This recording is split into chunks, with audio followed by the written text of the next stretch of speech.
night in front of Pakistan embassy in Beijing.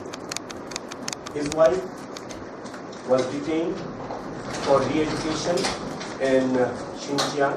His wife is a Uyghur, and his wife was detained for re-education in 2016, May and June. She was in the camp, and after that, when she was released, she cannot leave her hometown. So this Mr. Beg is asking for assistance from the ambassador, Pakistani ambassador, and his whole night he spent. The photo you can see on the internet. So let's see what is happening, our version.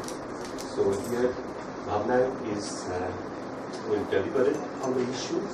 She is at present associate fellow at the Center for Air Power Studies. Earlier she was with the Institute of Peace and Conflict Studies. She worked with Gothenburg University, Sweden, and her work focuses on Chinese nationalism, sub-regionalism, and China's foreign policy. She is particularly interested in separatist and sub-national tendencies in the regions of Xinjiang, Tibet, Taiwan, and Inner Mongolia.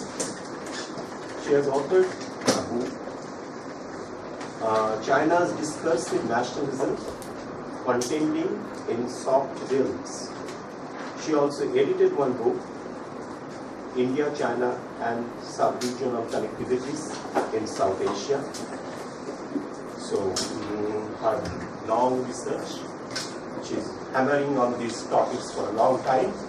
So, with this, I would like to invite her to present.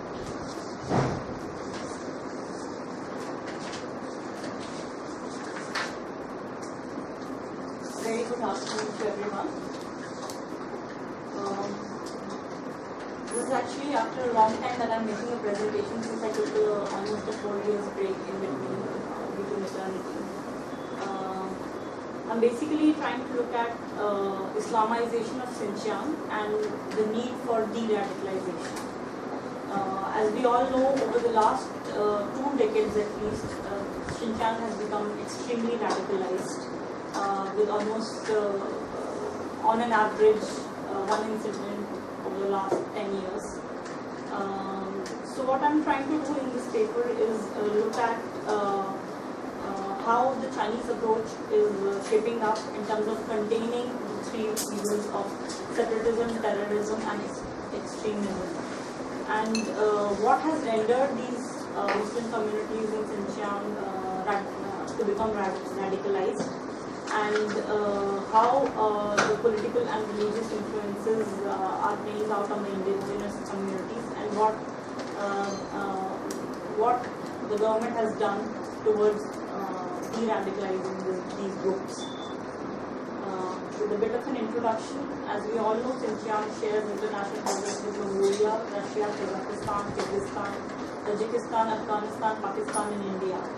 So it becomes, it's a landlocked terrain which is bound by several neighbors, which have off and on tried to assert their authority over their embrace or the need for getting back to their roots, and the demand for a separate state, which they call the East Turkestan, which is driven by the fact that there are other smaller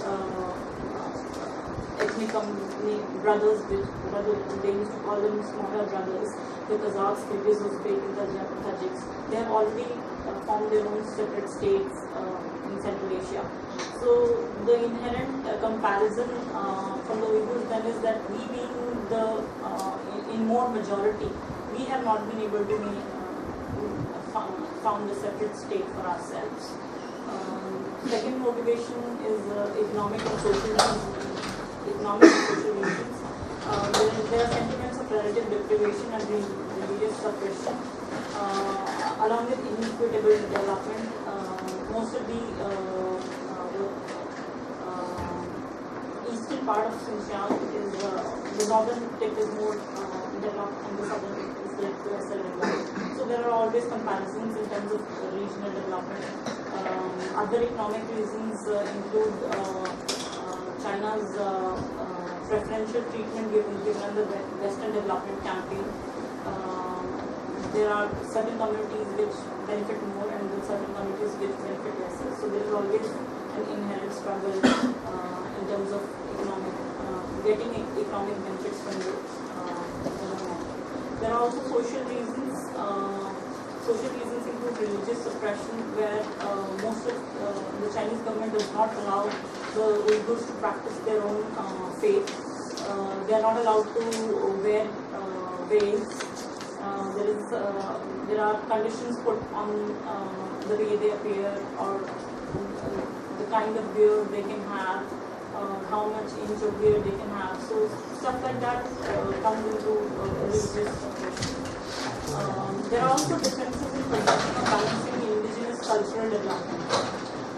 Most of the Uyghur literature or the cultural artifacts were actually destroyed during the Cultural Revolution, and this basically left a scar on the psyche of the Muslim minorities, which turned them against the anti-racist policy of the Chinese Communist Party.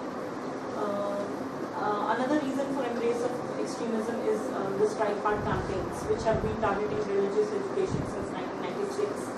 And these strike hard campaigns are actually a major reason for the Uyghurs to become more radicalized. Even though the Chinese government claims otherwise, but the strike hard campaign has actually been very counterproductive in the overall situation of Xinjiang. More significantly, there has been a parallel rise of violence in Xinjiang as the PRC has sought to assert its studies on the international stage. This can be viewed in the context of the Beijing Olympics, and especially whenever there is an international event that China wants to host, you can see some kind of violent extremist activities in the regions of Xinjiang and Tibet. Differences on education, on the educational system. As far as the overall system of linguistic education in Xinjiang is concerned, it is based on bilingual education, and teacher training is promoted by regional party leadership, primarily designed to swell the ranks of primary and secondary language teachers. Basically what happens is, while the Chinese government wants more of Mandarin in education, the Uyghurs want more of their own indigenous literature. So there is a clash in terms of their expectations and the kind of deliverance that the Chinese government is making. After 2002, the Chinese government has declared that except for the Uyghur literature, all other classes will be taught in Chinese, indicating a heavier reliance on the Chinese language. The Uyghurs saw the dependence on Uyghur as a cultural attack and attempt to subdue their ethnic identity. So basically, identity issues come to fore when we talk about education. Now, why is Islamization a challenge for the government? One, it shows the impact of influences from radical groups in other countries like Turkey and the other Central Asian Uyghurs. Second, this basically targets the theoretical. The state tries to target the theoretical and ritualistic manifestations of religion, which basically is a kind of it's a intense suppression of the Uyghur identity. So one of the researchers, Michael Clark, has actually called the situation in Xinjiang today as Palestinization. So the situation has really grown so worse that the groups inside the ethnic violence has grown so much that it can almost be compared to Palestine. There is also a backlash from Muslim communities due to restrictions on celebration of regional holidays, study of religious texts, preferences of grooming and naming their children. Even which common names the Muslims used to keep, like Quran, Islam, Mecca, Jihad, Saddam, Hajj, and Medina. These names have been banned. So basically, it's an intense penetration of the state into the personal lives of the Uyghurs.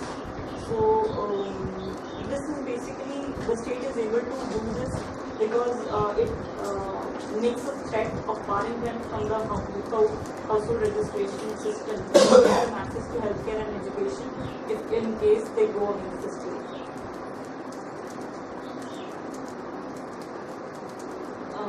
One of the projects that I would like to mention here was the Project Beauty campaign. This was basically done to discourage Uyghur women from wearing traditional headscarves or veils.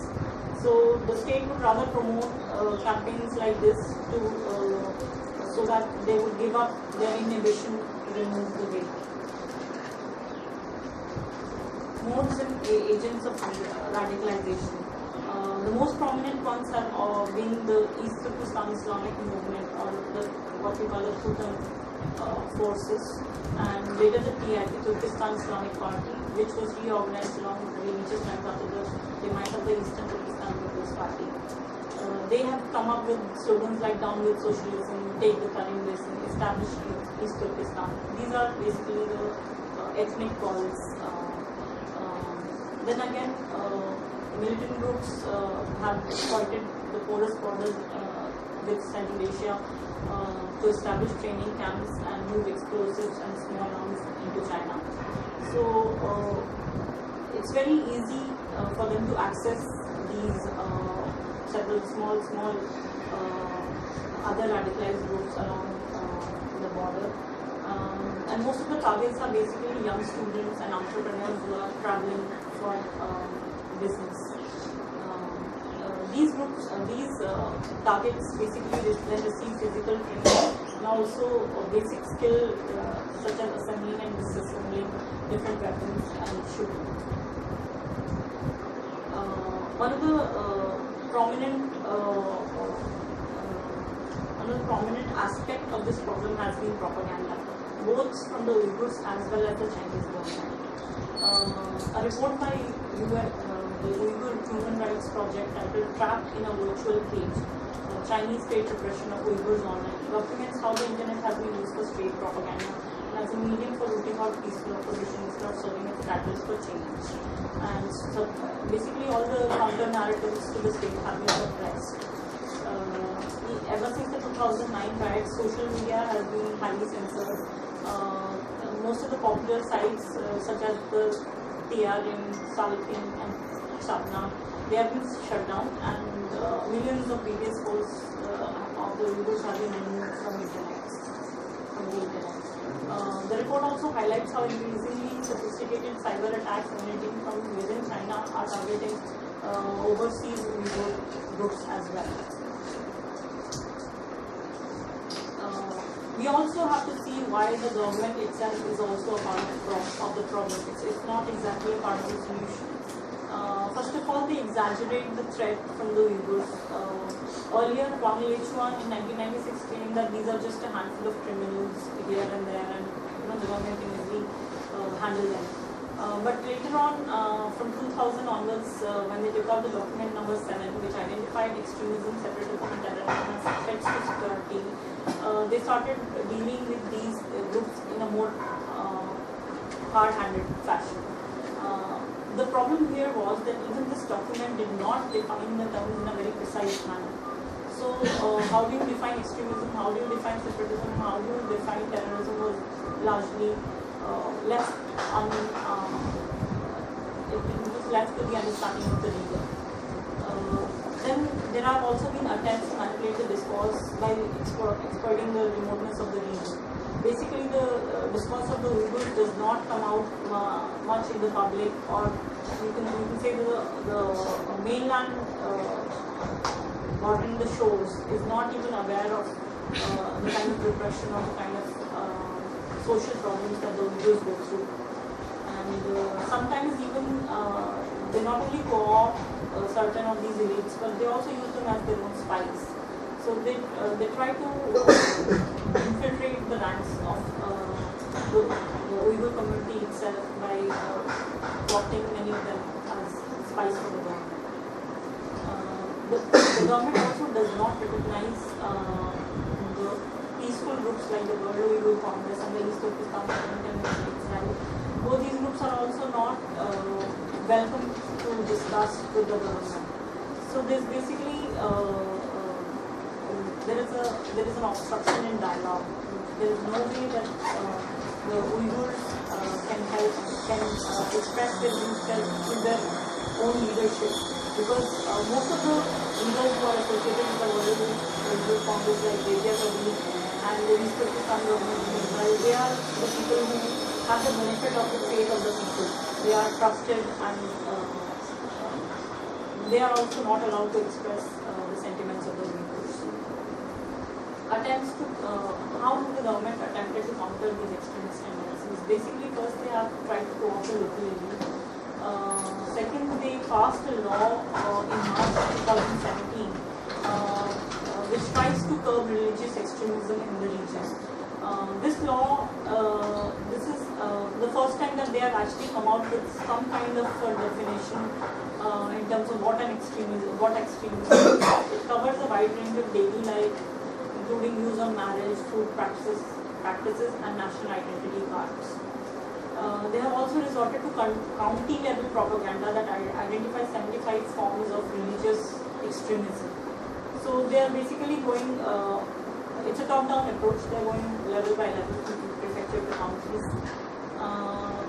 Then the government has managed to get the ETIM registered with the UNSC, which has basically provided China the international support for its war on terrorism, and it for at least a certain amount of time it was able to cut down the sympathy votes for the extremists. So this is one way also to assimilate them and deny them a foreign audience. There have been attempts to establish evidence on funding of these terrorist organizations. So the government is trying to keep a track on where they're getting their money from, where they're getting their funds from, and how the government can deal with it. So far, you can say it has been a hard-handed approach. They have closed down mosques and increased control over the clergy through the China Islamic Organization. Basically, these organizations mostly have Uyghur heads, but they are controlled by the Chinese government. So the autonomy and the practices of this organization can be questioned in terms of really representing the goodwill of the Uyghurs. Second, they have any contraventions or any kind of going beyond the permissions of the government are deemed as punishable, and the people are picked up and sent to the re-education through labor camps. They have banned naming of babies, the night markets have been closed, and even the government has resorted to measures like giving cash incentives for marriages between Khans and Uyghurs. So this can be seen as an attempt to create, to dilute the Uyghur identity by mixing them up with the Khans and the other communities. In March 2017, the Xinjiang Legislature Standing Committee actually passed a law which banned several of these personal religious practices. And it even deems it illegal to refuse to watch state television or listen to the state radio, or preventing their children from receiving national information. The recent approach by Xi Jinping can actually be seen from some of the statements that he has given. He came up with this hard-handed approach of the Great Wall of Steel, or nets of, he wanted to make a network of virtual surveillance. The Xi Jinping has actually established a specially formed committee on China's National Security Council to deal with security and counterterrorism strategies in Xinjiang. he has asked Uyghurs and other Muslim communities to basically identify with the Chinese nation, and he proposed five basic principles to govern Xinjiang. The first, to protect legal religious activities, stop illegal ones, determine religious extremism, guarding against infiltration and cracking down on crimes related to extremism. And he has given a clear authorization to conduct a harsh crackdown on religious extremism, which is basically to say that the local government, that is the party chief, they have been given a free hand in dealing with the extremist elements in the region. There have been series of massive anti-terror rallies. There has been attempts to project the government power by show of force, using troops to bury. The statement was actually bury the corpses of terrorists in the vast sea of the People's War. So these kind of extreme statements are actually coming out from the government. But the ostensible aim is actually to bring lasting peace and stability in the region. This is one more statement. This came from Chu Hailun, the Deputy Communist Party chief, who was quoted in Xinjiang Daily on 20th February 2017. He said, "We shall load our guns, draw our swords from their sheaths, throw hard punches and relentlessly beat, and strike out without flinching at terrorists who must be brought down with a peg or two." So this is the extreme kind of sentiment of fervor that can be seen under Xi Jinping. Most of the party chiefs and the deputy party chiefs, they are being roped in by the national government to fulfill their agenda. Recently, the show of there were rallies in Urumqi after the knife wielding attacks had come into place. Security measures, including the intervention of the PLA and various paramilitary organizations like the People's Armed Force and the XPCC, obviously, have been carried out. There is a bit of a speculation here that Chan's approach has also to do with the fact that he wants to get promoted into the Politburo, and which is why he's going the alternative approaches to integration. Has the government tried any other approach besides the hard-handed attempts that they do? There have been propaganda campaigns with intent to inculcate alternative set of behaviors, which basically try to get cultural leverage with these groups, and these are meant to be softer approaches to integrate the culture. There has been an insistence on public demonstration of happiness. This is something.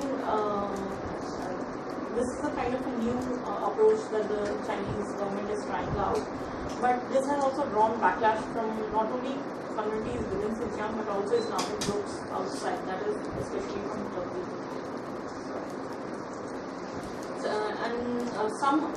Though some successful regional attempts have been made under the SCO framework, and China has also become a part of the member of the Financial Action Task Force with the US, and it's working with the other financing groups which basically deal with money laundering and help in combating money laundering and terrorist financing. So now I basically come to the approach that I'm taking in this particular paper, de-radicalization as a strategic tool. In May 2015, the Chinese state media reported that it had dismantled 181 terror groups. And in 2015, the NPC Standing Committee approved the country's first comprehensive counter-terrorism law to provide legal support for counter-terrorism activities as well as collaboration with the international community. This basically shows that the Chinese state is now coming to terms with the fact that military enforcement and intelligence measures alone will not suffice to combat terrorism. There is now an emerging consensus amongst policymakers for rigorous de-radicalization, an approach called Chu Chi Huang Huang. The word de-radicalization was first used by Xinjiang in January 2012. Their strategy has been basically to, it has materialized in terms of two policy documents. One in 2013, which said the document was titled Several Guiding Opinions on Further Suppressing Illegal Religious Activities and Combating the Exportation of Religious Extremism in accordance with law, under the CCP document number 11. And in the second document came out in 2014, which was supplemented by a number 28 document that referred to another policy guideline also on the same lines. By and large, we can see that de-radicalization as an approach has been on high agenda since the Second World War in 2014. What are the postulations of this approach? As is always with the Chinese, any documents, they have come out with 5 keys, 4 prongs, 3 contingents, 2 hands, 1 rule.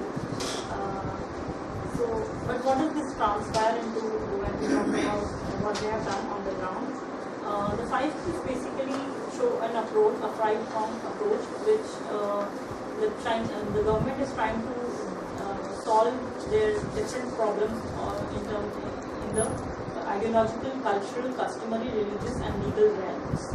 So these are the 5 spheres where the Chinese government is trying to. These are the 5 ways it is trying to approach this problem. The 4 prongs was actually articulated by Xinjiang and the Xinjiang Stability Work Conference on 8th January 2016, where he said that methods should be based on squeezing by correct faith, countering by culture, controlling by law, and popularizing science. So these are basically an indication of the kind of thinking that the local government has in terms of understanding of the local leaders, as well as what kind of measures they can propose to help in de-radicalization. Since we can see that popularizing science is also one of the key elements in this, it basically shows how the Chinese and the local government in Xinjiang is also trying to use new technologies to achieve their aims. Under the 3 contingents, the Chinese government identified almost 1.2 million cadres, which is comprised of almost 4 million teachers, not 4 million, 0.4 million teachers, and 28,000 religious figures as an integral part of human resource pool, which can help build stability and security in the region. 2 hands is a kind of an approach which is, as I mentioned, a kind of a twin approach where the government alternates between a soft and a hard use of soft and a hard approach towards these people. So the 2 hands basically say that one firm hand which cracks down on terrorists, and the other which educates and guides these people, Uyghur people. One rule obviously refers to the rule of law.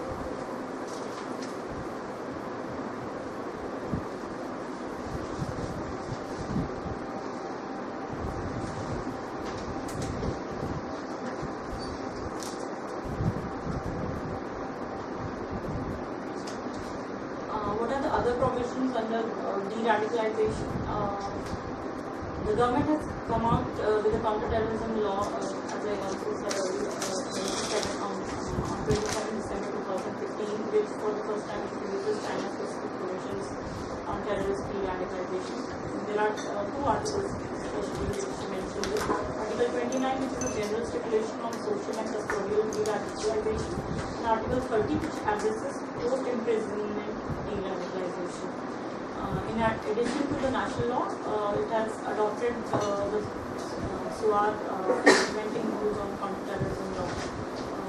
This is a regional law which comprises of several articles which make important provisions to supplement the national law.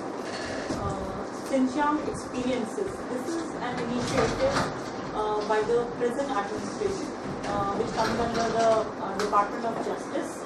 Under this, they are basically trying to familiarize the people who are within the bureaucratic structures with the local customs, so that it can help to boost the capabilities of the prison officials.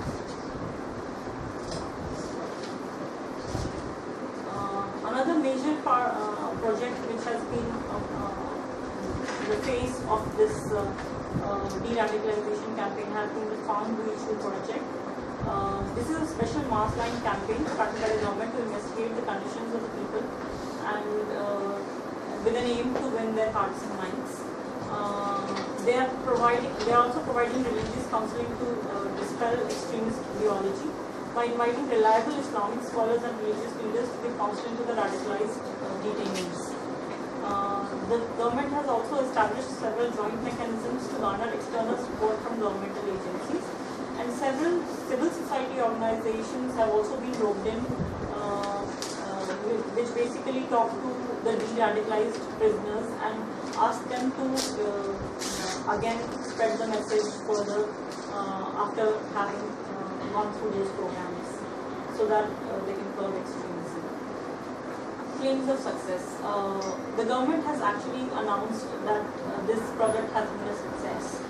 So under this, the government it has released some of these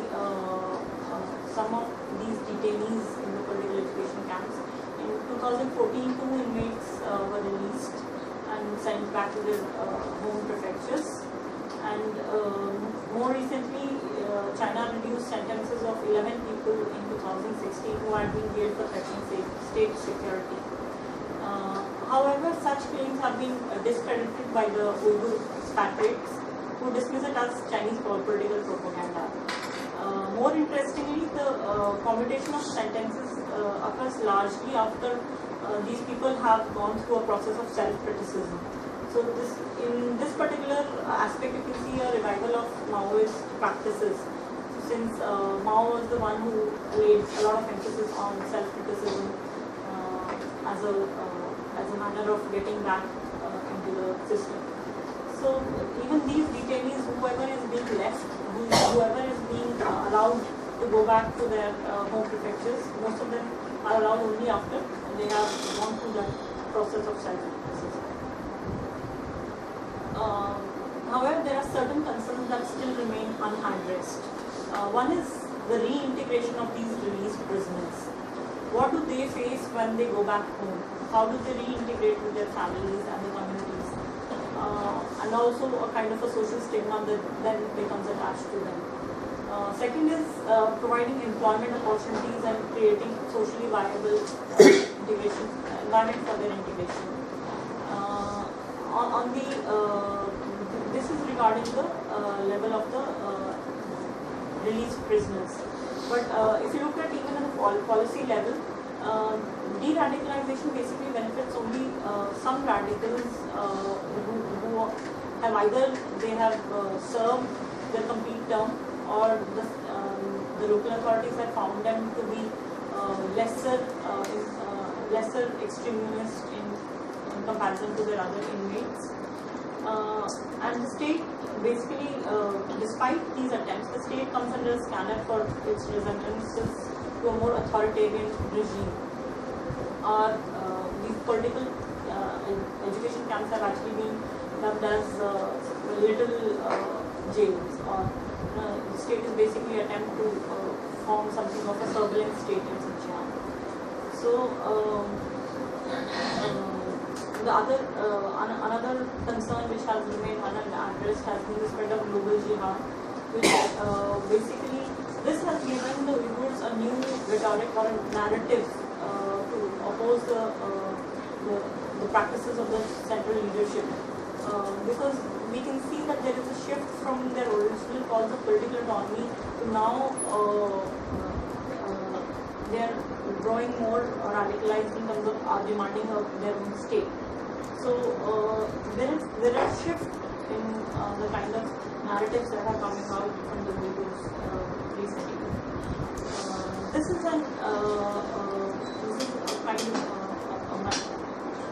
I tried to get a data from the global terrorism database, which basically maps the extremist or the terrorist incidents in Xinjiang. You can see that the highest peak is around 2007 to 2010, and then again peaking between 2013 to 2015. So the international view obviously has been that China is not not doing enough to de-radicalize these groups, and the incidents have been on the rise. That's my take. Thank you. Thank you, Bhavna.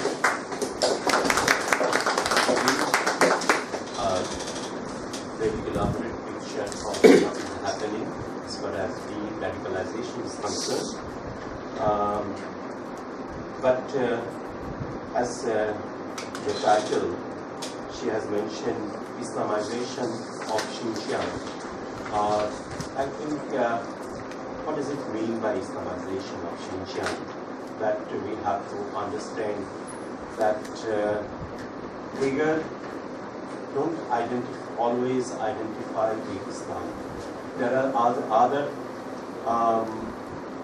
other identities, marker of their identities. For example, Turkish language and their culture that is more prominent. So it is not that, especially the educated Uyghurs usually do not identify themselves as at least they don't consider Islam as the main identity for them. So Islamization, when we are talking about Islamization of Xinjiang, that is, we have to understand that in a more specific term, specific ways, that what happened after 80s, that when China gave some started accommodative policies, Uyghur became, especially the local Uyghurs,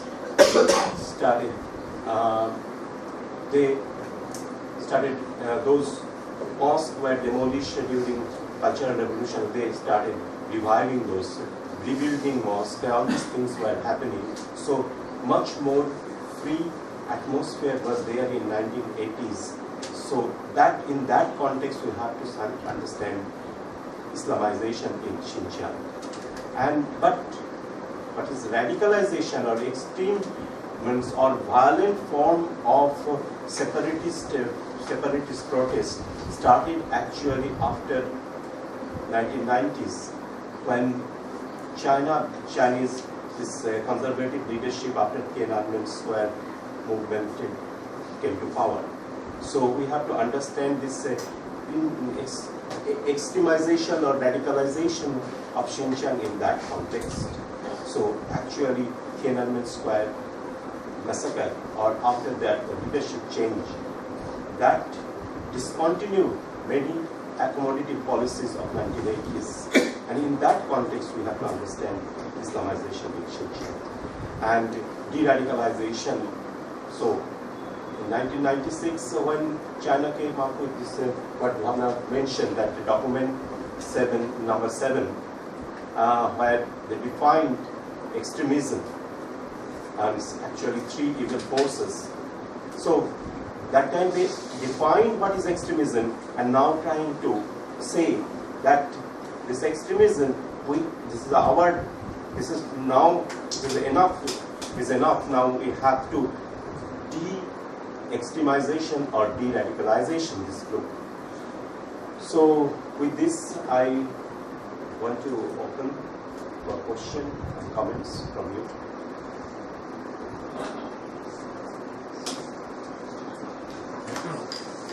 Good afternoon. Thank you, madam, for your overview on Xinjiang and the Islamization problem over there. I have my observations. I actually represent an export house, and we have a lot of business to do in China.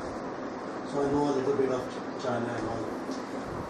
What I want to ask you specifically is this demand, or is this movement for Islamization has got more to do with the independence movement or the cries for independent Xinjiang region over there? Because still around 1949 or 1950s, like Tibet, it was a totally autonomous region.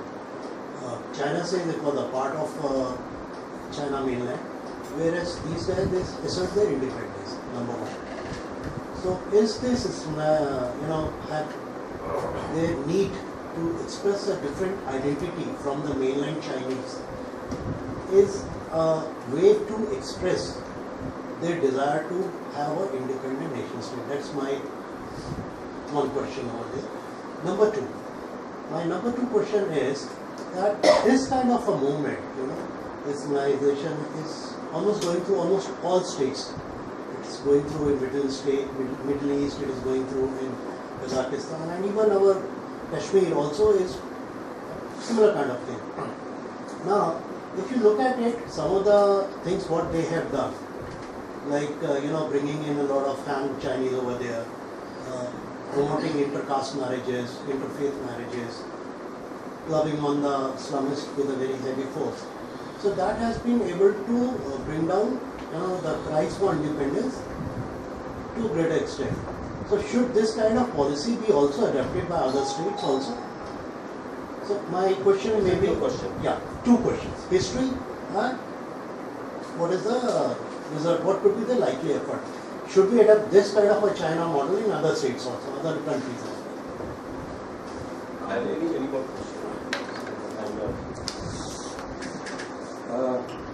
I want to ask two simple questions. One, you have mentioned that the state is largely Muslim. I would like to know what is the percentage of Muslim people there, what is the total population, and what is the number of Muslims there. This is one question. The other question, you mentioned about de-radicalisation of some people, and you said that those people who have been imprisoned and those when they come out of the prison after their prison term, many of them have they have been successful in de-radicalisation. Is that the only group, or maybe some educated or young people, they are also being de-radicalized? If so, which are these groups? One thing I would say that this is not a prison. That recently the re-education camps which they have introduced recently, these are not prison as such. At least the Chinese government is trying to say these are not prisons. Okay. But reform through labor, that Laogai, it was there all along from 1950s until now. Laogai are there. Many Laogais are there. And people are prisoners are sent for re-education through labor. Anyway, or re-education or reform. Which are the groups which are being de-radicalized? So maybe. So to answer your question, The history. yeah, basically the aspiration is there for having their independent state. But if you look from a very practical perspective, I would say that their aspiration is as good as unmeetable. The demand is they may not be able to ever achieve it. It was easier for the Central Asian countries to achieve it because at that time Soviet had collapsed. So only in a scenario where if you can speculate that the Chinese system may collapse as the Soviet system did, only in such kind of a scenario the Uyghurs may be successful. But as long as there is a strong central authority in China, as long as the state has a very good hold over its autonomous regions, the demands of the Uyghurs will not see the light of the day. So, I mean, that is my understanding. And your second question about the future, whether other states should adopt it, personally, I'm not in favor of it because, I mean, we have a similar situation in Kashmir, and we also have certain special provisions under Article 360. But our provisions are more constitutional, more the Indian approach is more soft, but the Chinese approach is very hard. And this is a process which has been continuing for several years. It's not something which has been introduced just over the last decade. Like sir said that the RTL has been since ever since the region was incorporated as an autonomous region. So there has been a hard approach. In between, certain party secretaries had actually they had tried to win over these communities through a softer hand, but it didn't work, and the overall perception has been a very hard perception. And I would personally not recommend it for any other countries. But the Chinese have obviously been always seen as an authoritarian model, the communist model. So it's not a very democratic. I mean, they have their own democracy with Chinese characteristics, but it's not exactly democracy the way we understand it. So this is my personal view. Sir, I don't have the exact statistics with me about how many percentage. Earlier, from the starting, like from the 1950s, the Uyghurs constituted almost 60% of the population in Xinjiang, but now they have been reduced to around 40% in Xinjiang. And the decrease is not just because of the Khans, but also because the other communities like the Tajiks and Kyrgyz, they are also growing in number. So it's just not a displacement of the Uyghur population through Khans, but also the other smaller communities which have been growing. But as of now, just you can see that the percentages of Uyghurs and Khans is almost overall you can say they may be 40-40 each, and the rest 20% comprised by the other smaller ethnic minorities in the region. That would be my guess. I don't have the exact statistics with me. And which groups are being radicalized and de-radicalized? It's basically the youngsters who travel to the Central Asian countries who become influenced by their thought and their ideologies who turn to radicalization. So it's basically the youth that the government is now trying to de-radicalize. You could assume that they would be somewhere between the ages of 20 to 30. So this is the section that we are looking at when the government is trying to de-radicalize, because an essential part of de-radicalization is also prevent strategies. So how do you prevent your youth from getting into these radical groups? So the government is also trying to look at these prevent strategies. And the second group is the entrepreneurial group who travel for business and who are basically dealing with the finance. So they are not directly linked to radicalization, but they become the financiers or they are the backhand of the growing radical elements in the country. Thank you very much, ma'am, for your informative presentation. I have one suggestion and four small questions. First thing is that Uyghurs have never been, fundamental Muslims as far as history goes. And so much so that in 1949 their leadership came to India first. Of course, we couldn't take them and they had to go to Turkey and all. And after that also we do not find any instances of this, so much of violent things in Xinjiang. It all started after 89 and 90s. So do you think there is a link between the Soviet invasion of Afghanistan in 79, then the American involvement in training of Mujahideens in the northern sides, and of course China was also involved in that, and there were certain camps also there.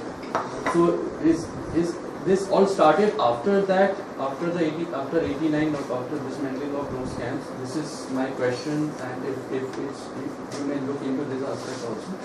And there are certain questions also. You were saying in your government as part of problem, you said that they are hiring them as spies, like recruiting them as spies. So is it a problem in your opinion? I mean, every government does that. So it should not be a problem. No, it's a problem in the sense that okay, I'll give you all my questions, then you can answer. Second question is, you are talking about that there are cash incentives about the for marriage, interfaith marriages. So is it a two-way approach?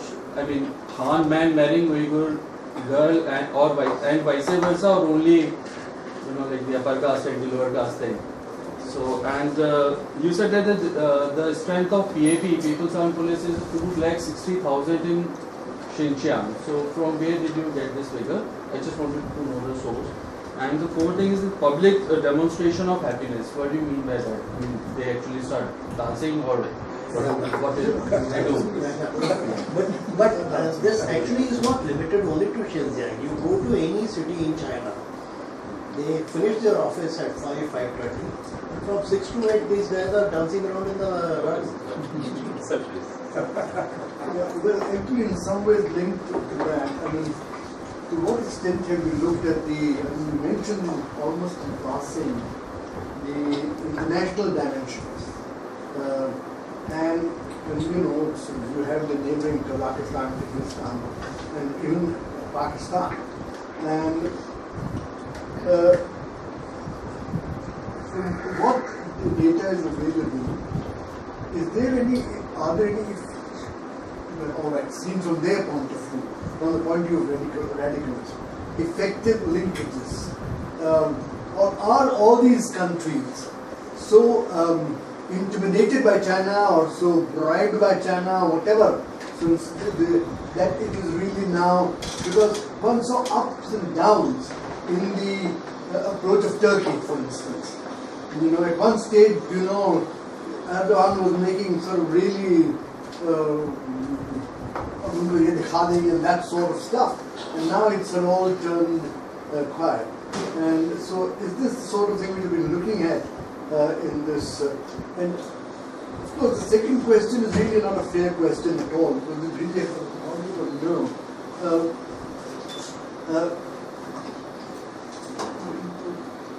If we sort of look, as it were, in a historical terms, and is the situation getting worse from the Chinese state's perspective, or they've got things basically under control?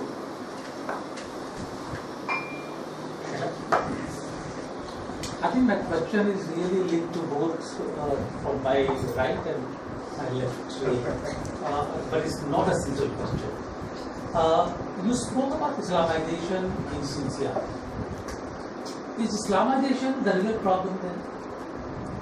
If you look at the history of Xinjiang, and the Chinese Han leadership has talked about the fists, the 5 fingers, and Xinjiang is one of the cities, one of the fingers really.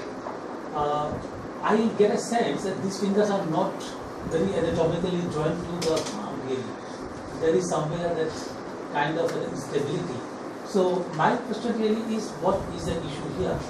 If it is actually Uyghur nationalism and therefore trying to carve out again, or at least ambition of a separate state. If you recall the history, Xinjiang was at one time again militarily taken control. So is it that? And if that's an issue, what are the possibilities of the Uyghur separatism to succeed?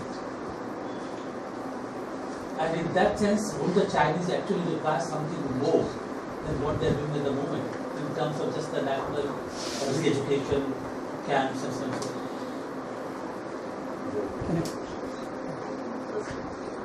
And just one question together.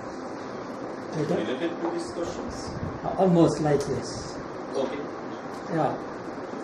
Just for my own information, because I'm very new to Chinese studies. I'm from Delhi University. I just want to know what is the social cultural composition of the region itself. Islam was a part of the culture, the society, or Islam came from outside? And this I want to know. It is Islam came from outside and local people are converted to Islam, or Islam was just a part of the indigenous religion at that time. Secondly, I am not very clear about the radicalization, whether the religious radicalization or political ideological radicalization. These two need to be clear, I think. Islam is very complex because these both work together in many areas. So in that region, how it is working? People are really wanted to be politically separated, have their own state, and use the religion as a part of, as a motivating factor, or they really want to maintain the religious identity, that extreme form of Islamism. Or that is a factor that, this kinds of problem. I'm neglecting my question. I'm just trying to plug certain of the answers. If you look at Xinjiang historically, there were 2 times when they actually actually experienced independence in the 1930s and the 1944 something. 44, yeah. So there were two of these time periods where they actually were independent of any kind of control, either from Soviets or from the Chinese. This forms the basis for their demand for a separate state or identity. So these are the historical memories that they carry with themselves, and in fact this was a region, the reason why they were assimilated as autonomous regions and not they were completely integrated into China was because Mao had an understanding with Stalin that they were going to combinedly use the resources of Xinjiang. This is something you come across in the Cold War History Project if you read. They had the conversations suggest that they were mutually agreed to exploit the resources of Xinjiang. So this was the reason that they were indicated as autonomous regions. And starting from the 1950s, there was an inherent ethno-nationalist demand, but the religious aspect was not so strong. But in fact, Rabia Kadir, who is the leader of the World Uyghur Congress, she became the 7th richest woman in China and was part of the central government leadership, suggesting that the ties between the Uyghurs and the mainland were actually very good around the 80s and the 90s. But the entire radicalization, as Sir said, started around 1980s and 1990s after the Tiananmen Square incident. That was the time that the Chinese government actually started suppressing many of these local business people. And it was when Rabia Kadir was not allowed to carry her business activities in and outside of China that she started mobilizing her own ethnic group back in Xinjiang to stand up for their ethnic cause. Before that, even she was not very radicalized or not so much, her views were not so much based on ethnicity. But it was around this time of 1990s that the entire region started warming up. Because you can say that the influences were from international groups. Even today, most of these linkages are drawn back to the ISIS and the Syrian, the situation in Syria today. And most of the funding, I believe, comes from it's a locally funded project. Sometimes they get some aid from the Central Asian countries, from Afghanistan, or their linkages to this entire kind of politicized region. So why is it a problem? Because the people actually become alienated from their own community. So being spying for the government, it actually means that you're not being loyal to your community, you're being loyal to the government. Which is why there is a slow process where the local communities start avoiding them. So which is why I listed it as a part of the problem of the government.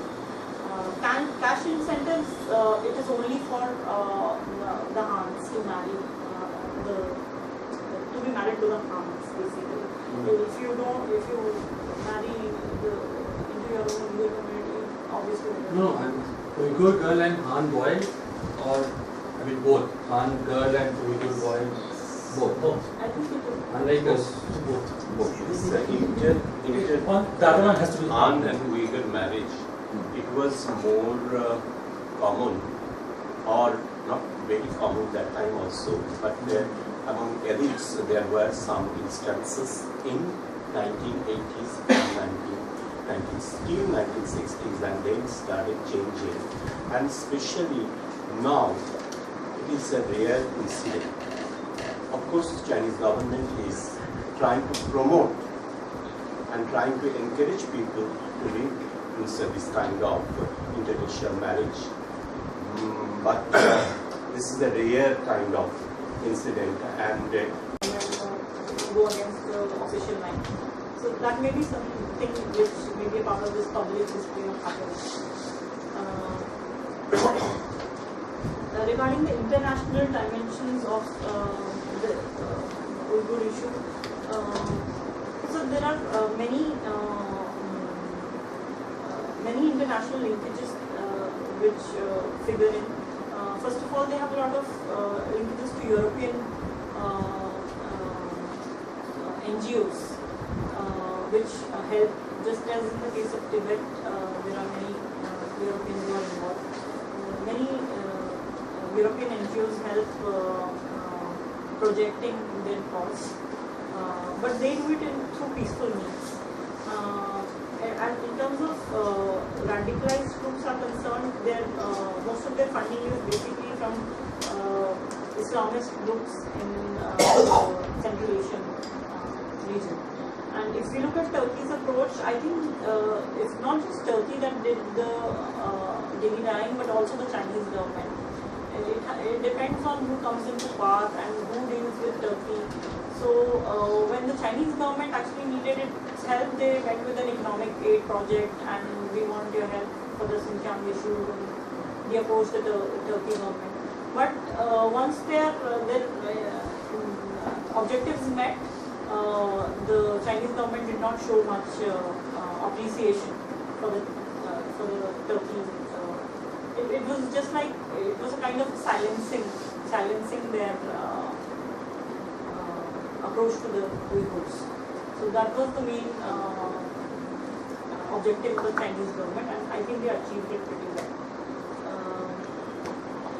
The Chinese state's perspective of how much control they have over the situation, I would say that if you look at hard measures, they have a complete control in terms of, you can even see these days they are mapping the people with chips on their hands, which is to say that they can almost track you down, or they will keep your blood samples in a bank so that the next time you are brought in, they will identify and match. So these are the kind of very ruthless measures that the Chinese government has come down to. But you can never say when there might be an extreme backlash. So the control is only effective as long as the Uyghur community does not mobilize in a very harsh kind of a backlash manner. So Islamization of Xinjiang, is that the issue? So I think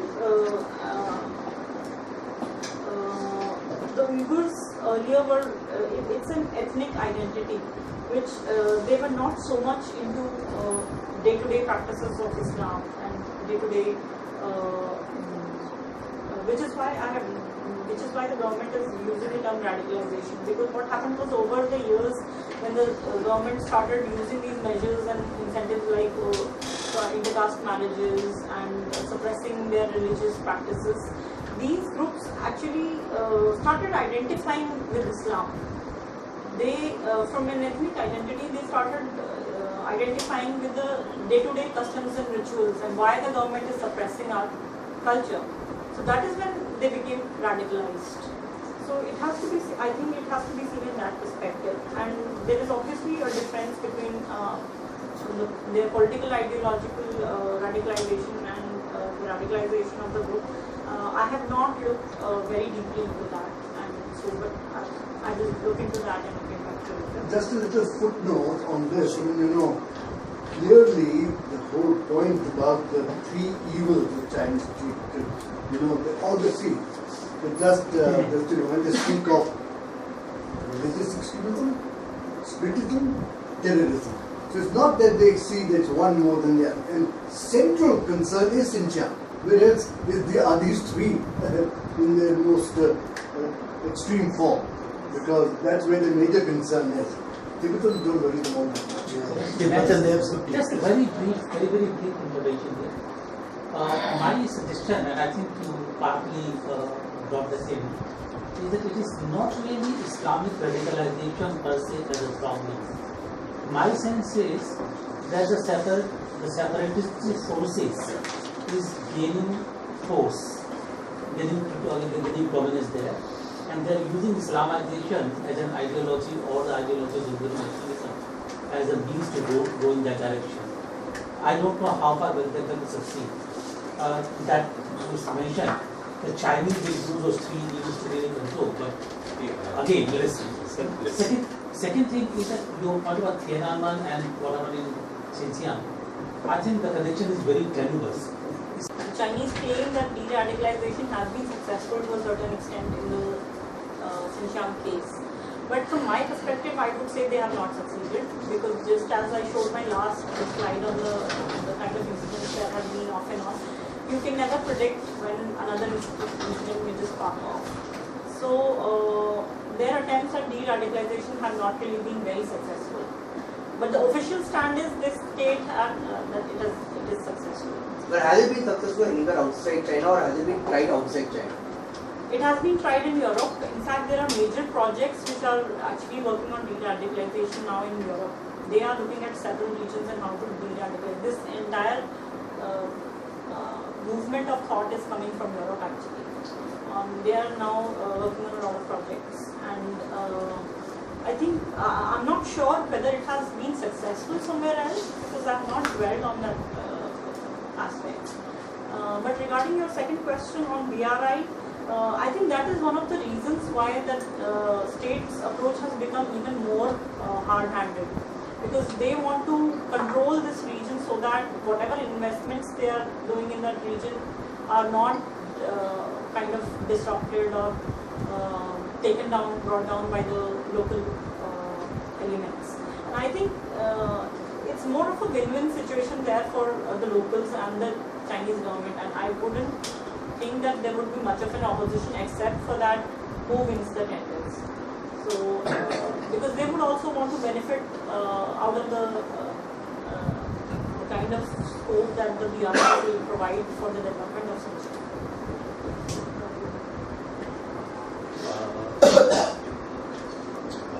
Bhavna, thank you for my presentation. My question relates to the economic development of Xinjiang. And earlier on, thought that this radicalization is linked to post-Tiananmen or the post-Soviet breakup.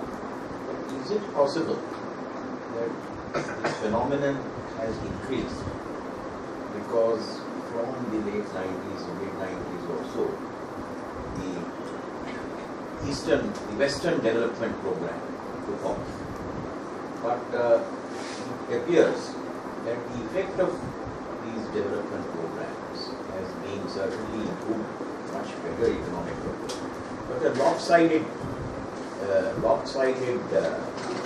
effect of the benefits, more to the harmed people, more to the more educated people, lesser so to the less educated, including the Uyghurs. And therefore, they have felt, as it were, even more left behind in the era of economic development. Maybe that is the reason why this movement has gathered acceleration. When everyone was poor together, maybe it did not matter so much. But when some people are rich and some are left behind, then it really hits you very badly. So, have you had a look at this linkage with economic development, differential development of economies? So, I have read a bit on that. The Western Development Campaign actually, they came out in 2000. And ever since, the basic concept of this Western Development Campaign was that they would link particular cities to other sister cities in the mainland, and they would have exchanges so that the technology and the know-how and the skills of the people would transfer to the lesser developed regions. But since they needed these skills and the benefits out of them, the locals could not really, they could not get integrated well into that system, which is why the Western Development Campaign did not really take off in a very high pace. It was something which grew very gradually, and even now, the benefits of the Western development countries are still to be encashed. They were the technology and the skill it's still being transferred, and you're right on the part that some people got richer first, and then some people have been left out, and that is definitely a reason for their the discrepancy and their kind of sense of the relative deprivation that they feel. That is definitely one of the reasons.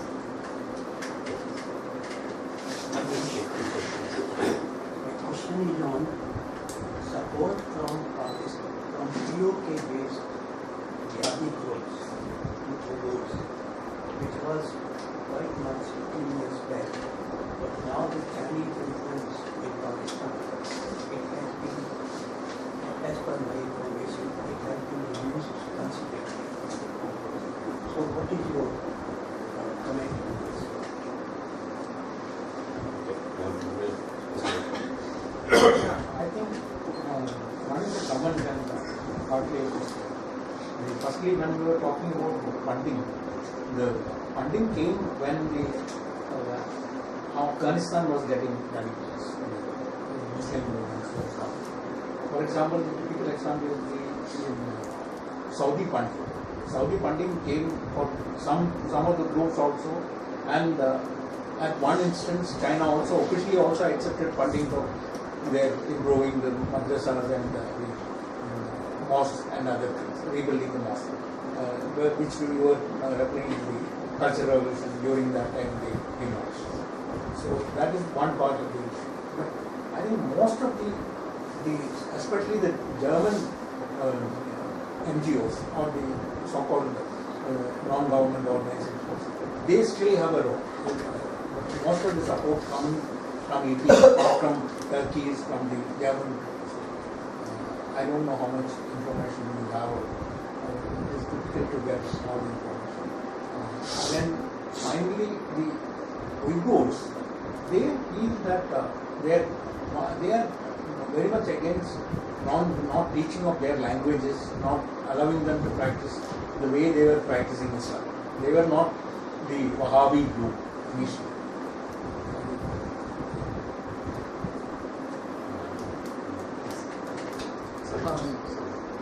Thank you so much for your extensive presentation. I have one comment and one question. And regarding the term Islamization, Xinjiang, I think it's a little bit problematic because it's at least indicate to me that just because the Xinjiang are Muslim, therefore there's a need for de-radicalisation. And even the Xinjiang, the Islamic is their traditional religion. Whether how much religious there are not, that's not question, but still it's their traditional religion. And the Chinese official narrative of this de-radicalization is a more of a political narrative rather than an actual reality there, to my understanding. Because when we look at this current, the increase, this detention of a lot of people in the detention camps, the re-education camps, I think we have to understand this issue in both a global context and also a local context in terms of China's policy. In the global context, as you have also referred to the UN Security Council recognizing the establishment, the liberation movement as a terrorist organization, and especially this the international atmosphere of the Islamophobia. Every Muslim, even if they're this grievances are genuine, but still they are always because it's so easy to label the terrorism and extremism. And China is actually capitalized on that environment, because suppose if they do the same thing in Tibet, the international criticism rate is very high. But in Uyghur case, because they are Muslim and therefore since there's an international environment of this war and terrorism, the Chinese really capitalize on that issue. And in this second context, the local context, in the Chinese domestic politics, which also my question is that, don't you think that it is important that we should understand this the recent crackdown on this Xinjiang in the context of the Chinese policy of the Sino-Semitic religion, which is introduced in 2017 and it's being implemented in 2018. And the same thing is going on in Tibet. Only thing is that in case of Xinjiang, it is more coercive, it's more hard, it's more severe. But in Tibet also, there's state, declarations that student of certain age cannot go to temples during holidays, and especially during the Sagada, which is very important for the Buddhist people. But Chinese government said that you cannot go to religious activity during this, because there's also a restriction of monks who are 15 years old. They have to go out of the monastery. They cannot be in a monastery. They have to go to the schools. So in this context, I think in Xinjiang it also, why Xinjiang is doing it harder, because compared to Tibet, the assimilation in Xinjiang was much less, and therefore the internal solidarity among Xinjiang was much stronger than what is in Tibet. Therefore, this need for China to bring it more harsh.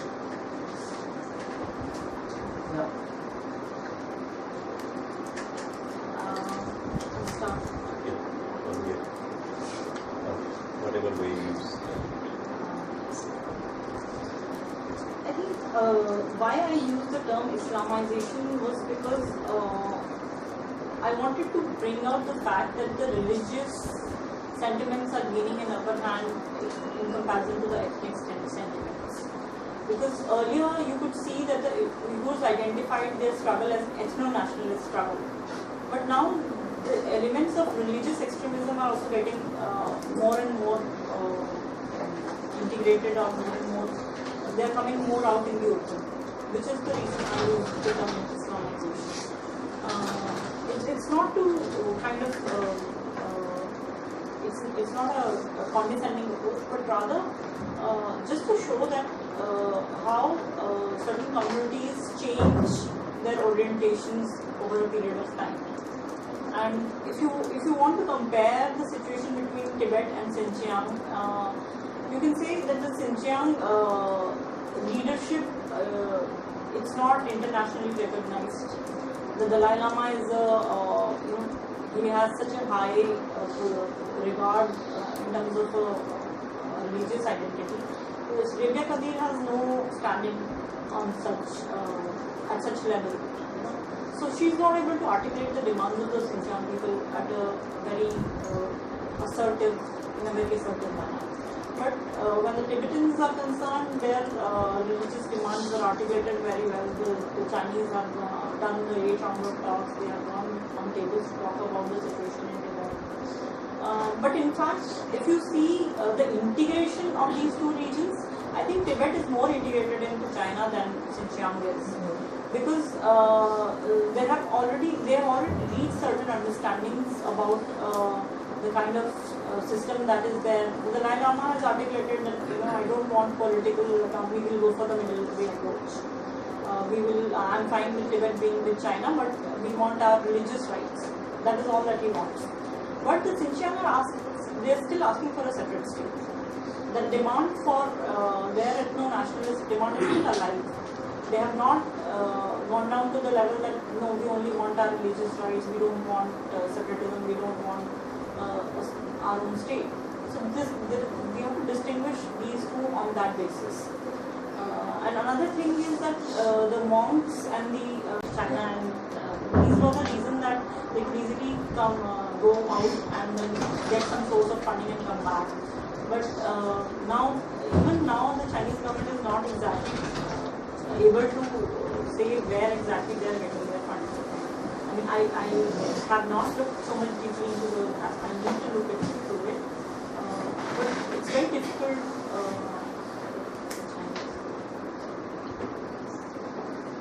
I just want to continue what Mr. Rapai said regarding the Saudi connection. Post 9/11, when the Americans invaded Afghanistan and they captured Uyghur POWs affiliated with Al-Qaeda and Taliban, they said that when they debriefed at Guantanamo and other places, that they did not want to join these organizations, but rather were forced by Pakistan and Saudi Arabia to join them when they were traveling for Hajj via Pakistan, when they were staying at Saudi-funded madrasas and lodgings in Karachi and Lahore. So, in a way, I think that the Islamization practice is more external than internal. And secondly, building on that, China uniquely has avoided pointing fingers at any particular country when it wants to assign blame for terrorist activities inside its country. So do you think it's basically to buy the silence of countries such as Saudi Arabia, Pakistan and other Islamic countries on its treatment of Muslims in Xinjiang?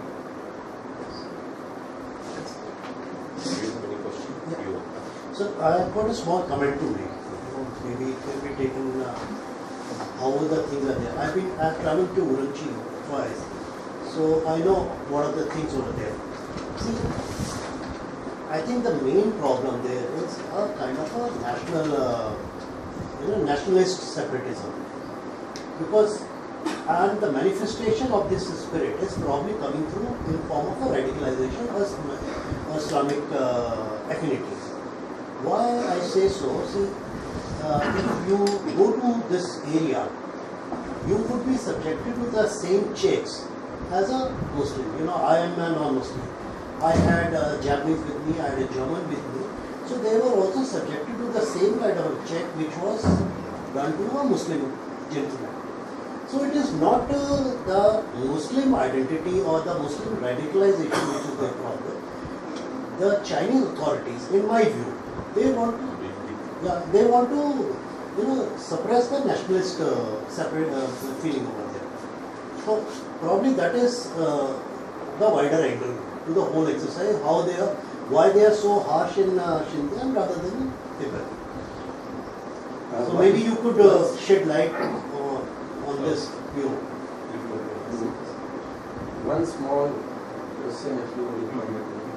I read a report a few days back, I think it was in one of the newspapers, that the Christian churches, their cross and their idols, etc., Jesus Christ, they are being burned or they are being destroyed, etc. in some part of China. I forget what. Are you aware of this? And is there any similarity of that with what is happening in Xinjiang? That the antipathy towards a Christian church in China. I'll start with this question. I think I agree that the problem of Islamization is more external than internal, and most of these groups are actually forced into getting radicalized. And China has actually very nicely used the card of the global war on terror to get some of the groups that it wanted to come onto the register of the UNSC. And basically the point is that when you look at these radicalized groups, these are just youngsters, just 20 to 30 age of people of that age group. So they also can be coerced into getting into these organizations because they don't have any other option. So they are very easy targets, and which is the reason that they get influenced by external influences rather than the extremism coming so directly from the internal factors. So I agree with you on that point.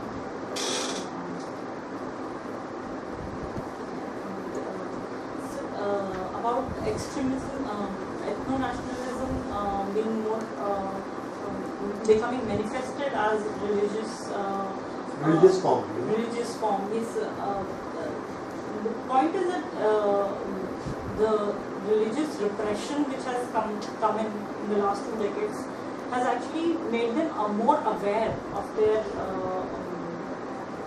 day-to-day lives, day-to-day what they want to practice, what they don't want to practice. So it is that repression which has actually given shape to that narrative, which is why earlier it was more ethno-nationalist, and now it is taking more religious form. So, but both elements are present simultaneously. None of them has been, you cannot discard either of them as a part of their overall identity. Any more question? About Christianity? Yeah, Christianity. The approach to Christianity has also been very of very harsh crackdown. In In fact, Christianity was becoming a major, even bigger than Confucianism, but the Chinese government repressed its evolution. So now they are cracking down very hard on Christianity because they are promoting more Confucianist ideas. So it has been a source of, it has faced massive opposition. So, Can I just say something? If there's some more time, just 5 minutes. okay, sure. It's not question, it's just kinds of some sharing of experience from Africa to China, how that will be similarities to this. I'm teaching African studies, and I try to understand radicalism of youth in Eastern Africa, Somalia, Kenya, and Tanzania. So one of the reasons that young people respond to these radical ideologies is because of poverty inside there. When their life becomes so pathetic, there's no other way to look out. The only thing that they can look out is some hope that can give them some way out. So taking advantage of this situation, radical Islam from our side came in and bring them out and train them in the Middle East. So that was the main problem that will take place in Eastern Africa. I know that kind of similarity will be found in that area also, I think. What about the economic condition of that particular region? That can be one of those. I would say the condition is not as bad as Africa. Most of these communities are actually quite rich. I mean, there is a section which is poor, but the elites of these communities are quite rich.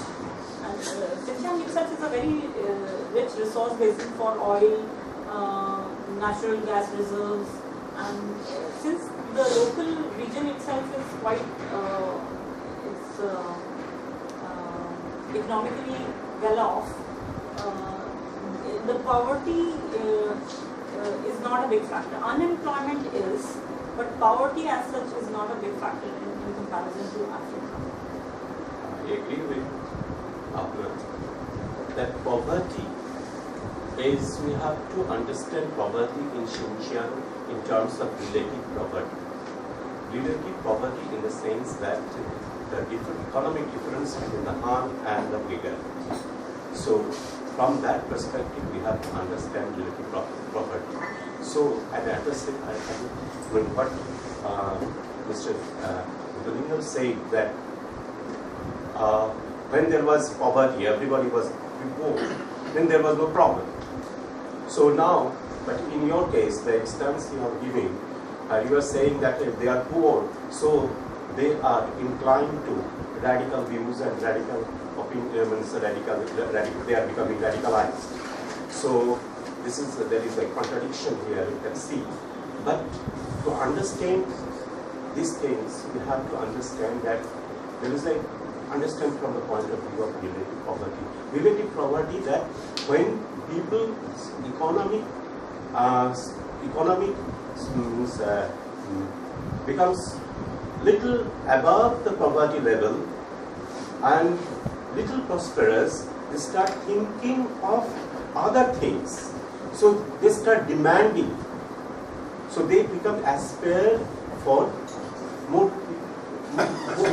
benefits from economic activities happening in China. So that's from this we have to understand this. So economic factor in ethno-national movement we have to understand from relative properties. And another thing is that here there were Islamization of Xinjiang. This issue again and again came up. So I think we have to understand more thoroughly about this issue. With this, I want to give Bhavna a big hand.